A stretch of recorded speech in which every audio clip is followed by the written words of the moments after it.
Hello everyone. Flutter developer बनने की इस जर्नी में आपका एक बार फिर से स्वागत है।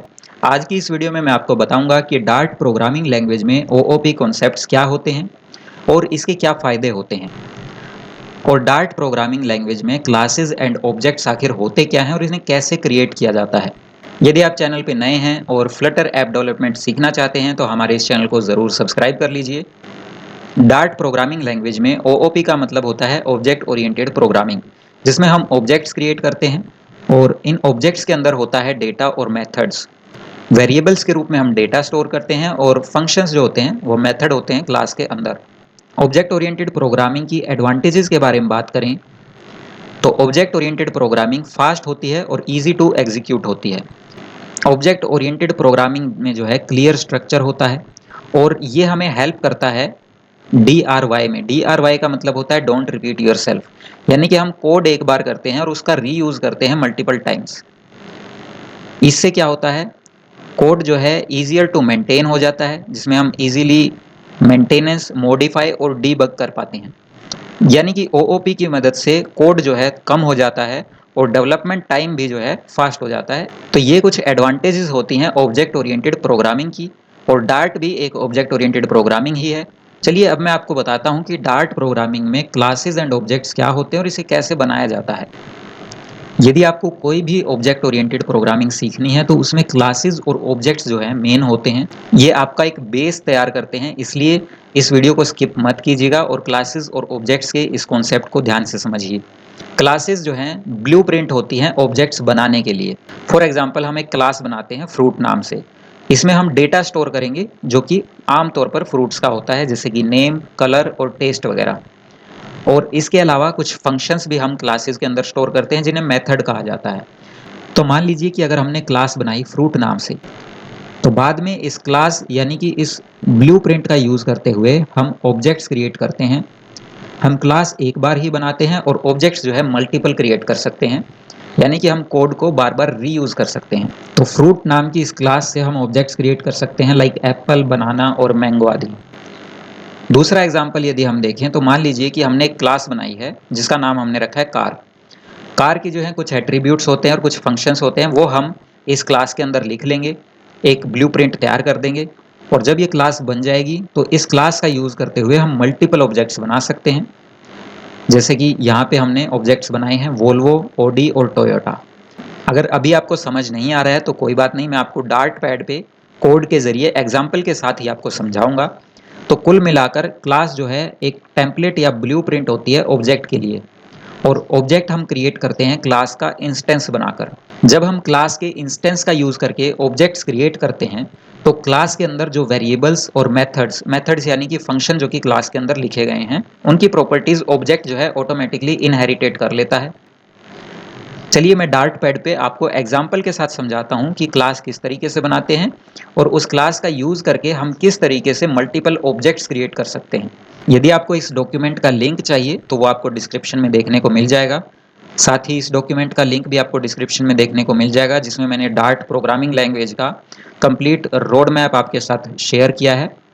डार्ट प्रोग्रामिंग लैंग्वेज में क्लास बनाने के लिए हम क्लास कीवर्ड का यूज़ करते हैं और उसके बाद हमें क्लास का जो भी नेम देना होता है वो हम लिखते हैं। फॉर एग्जांपल मैं यहाँ पे कार नाम से क्लास बना रहा हूँ और उसके बाद करली ब्रैकेट्स आते हैं।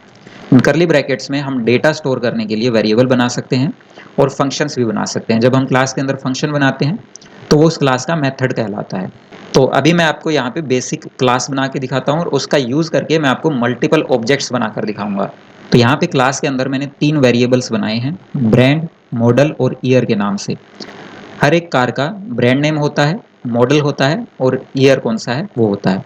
तो ये हमने एक क्लास बना दी है और क्लास जो है एक ब्लूप्रिंट की तरह होती है किसी ऑब्जेक्ट के लिए। अब इस क्लास का यूज़ करके मैं आपको ऑब्जेक्ट क्रिएट करके दिखाता हूँ। तो ऑब्जेक्ट क्रिएट करने के लिए हम आ जाते हैं अपने मेन फंक्शन के अंदर। यहाँ पे सबसे पहले हमें डेटा टाइप मेंशन करना होता है। तो डेटा टाइप हम कार भी लिख सकते हैं और वेर भी लिख सकते हैं। तो फिलहाल मैं कार लिखता हूँ ताकि आपकी अंडरस्टैंडिंग बन जाए। इसके लिए आप चाहें तो वेर भी लिख सकते हैं यहाँ पे। उसके बाद हमें ऑब्जेक्ट का नाम देना होगा और ऑब्जेक्ट का नाम यहाँ पे हो गया है C1 इक्वल्स टू, यहाँ पे हमें क्लास का इंस्टेंस क्रिएट करना होगा। क्लास का इंस्टेंस इस तरीके से क्रिएट किया जाता है और बाद में सेमीकोलन लगा दिया जाता है। तो यहाँ पर ये एक ऑब्जेक्ट बन गया है जिसका नाम है C1।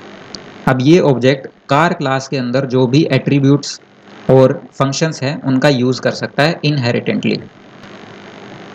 इनहेरिटेंस क्या होता है, एनकैप्सुलेशन क्या होता है, और ऐसी और भी जो टर्म्स होती हैं उनके बारे में हम आने वाली वीडियोस में डिटेल में बात करेंगे।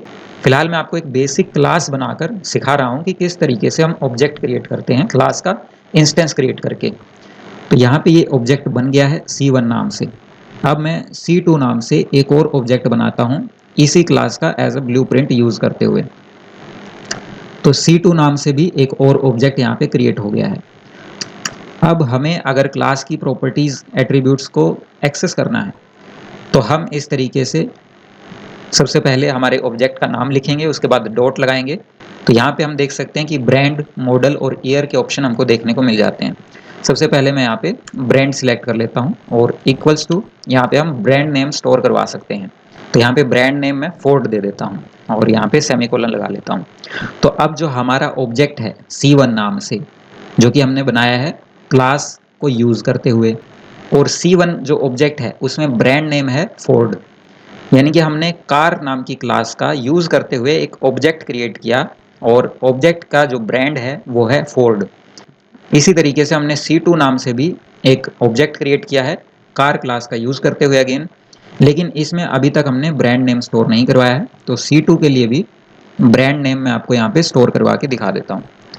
यहाँ पे हम कर देते हैं C2। तो मैंने यहाँ पर C2 नाम से जो ऑब्जेक्ट बनाया था उसकी ब्रांड में हमने नेम दे दिया है टाटा। अब मैं यदि इसे प्रिंट करके आपको दिखाऊं, C1 dot brand and semicolon,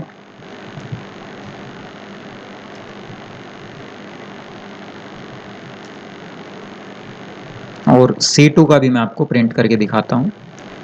अब मैं इस कोड को रन करके दिखाता हूं आपको।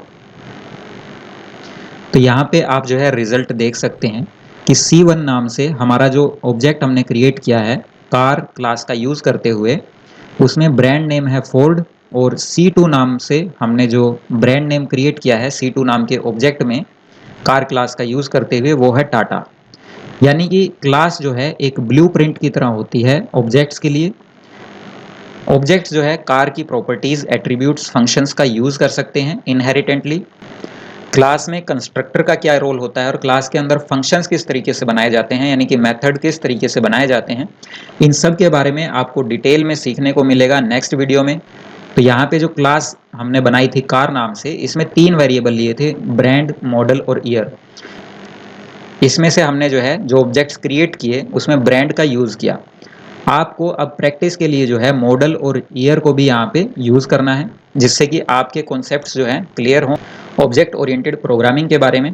तो आज की इस वीडियो में बस इतना ही। यदि आपका कोई सवाल है क्लास और ऑब्जेक्ट के बारे में डार्ट प्रोग्रामिंग लैंग्वेज में, तो आप कमेंट करके मुझसे पूछ सकते हैं। मिलते हैं अगले वीडियो में। Thanks for watching.